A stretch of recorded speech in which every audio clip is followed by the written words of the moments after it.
Hi everyone, this is Miss Stoddard here, and I'd like to share a fairy tale with you guys today. Now, this is called not Cinderella, but Cinderella Fint. And as I'm reading, I want you to think about how was this like the original version of Cinderella, but also how is it different? We call that comparing and contrasting. So here we go. Cinderella Fint.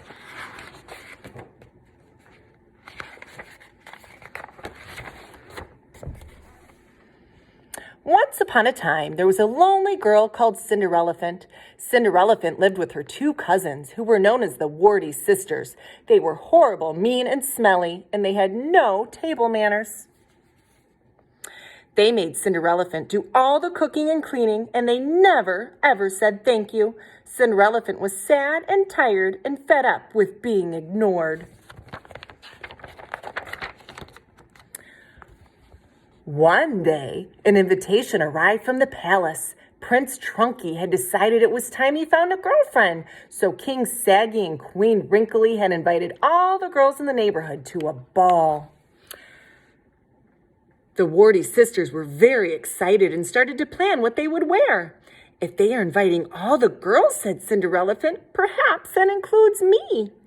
Of course you won't be going, Cinder Irrelevant, laughed the Warty sisters. Whoever would want to dance with you?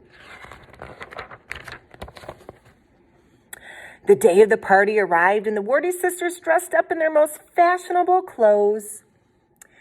Bye-bye, Cinderelephant, they called as they left the house. Don't wait up. We're bound to be home very late. Poor Cinderelephant sat all alone in the silent house. A big tear rolled down her trunk and plopped onto the floor. Hey, squeaked a small voice. Watch where you drop those tears. I'm getting soaked. Cinderelephant saw a tiny mouse looking up at her crossly. I'm sorry, she sniffed. I'm just feeling sad that I can't go to the party. Excuse me for asking, but who are you?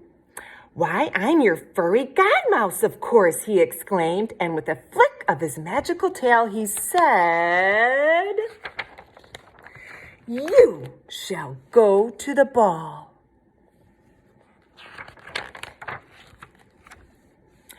Wow, you look amazing. Go to the party and enjoy yourself, said the furry godmouse. But, and it's a big but, you must be home by midnight. At the palace, Trunky was bored. He didn't want to dance with any of the girls. He was worried they might get squashed. If only he could find someone a bit more his type. But wait, who was this vision of loveliness that had just walked in? Clear the floor, bellowed Prince Trunky. Wanna dance? He asked Cinderelephant as he swept her off her feet and onto the dance floor. Prince Trunky and Cinderelephant danced together for the rest of the evening. Who was that? Everybody asked enviously. She looks a bit like, but no, it can't be. She looks so good. And she's such a great mover, said the Warty sisters. Cinderelephant had never been so happy. She didn't notice the time passing until suddenly the clock struck midnight. Oops, she exclaimed, I've got to go home. And she rushed from the palace. She dropped one of her beautiful shoes. Wait! What's your name? Prince Trunky called after her, but Cinderelephant had already gone. At his feet lay one of Cinderella's fabulous shoes. Then and there, Prince Trunky made a decision, and Prince Trunky's decisions carry a lot of weight. Picking up his stiletto, he declared, I shall find the girl whose foot fits this shoe, and I shall marry her. The next day, Prince Trunky began the search for the girl of his dreams. He went from house to house trying the fabulous shoe on every girl's foot. It fit nobody. Will I never find her, sighed the prince. At last he arrived at the Warty sisters' house. Give me that shoe, demanded one Warty sister. It's bound to fit me. But of course her little but of course her little trotter was far too small for the gorgeous shoe.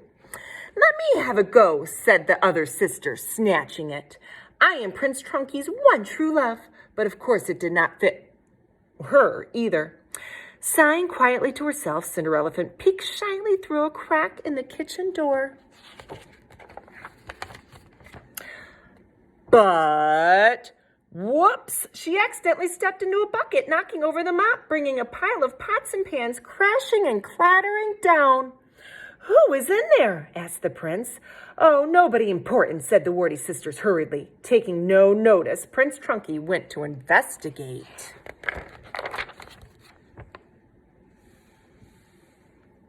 "Could it be you?" asked the prince, slipping the lovely shoe onto Cinderella's foot. It was a perfect fit. "You are the one for me," cried the prince in delight. Cinderelephant had never been so enormously excited in her life. Cinderelephant and Prince Trunky were married the very next day, and of course they were hugely happy ever after. Just married. So I hope you liked this version of Cinderella, again called Cinderelephant. And like I said, think about how are the two stories alike, but also how they're different. That's fun to do, different versions of the same story.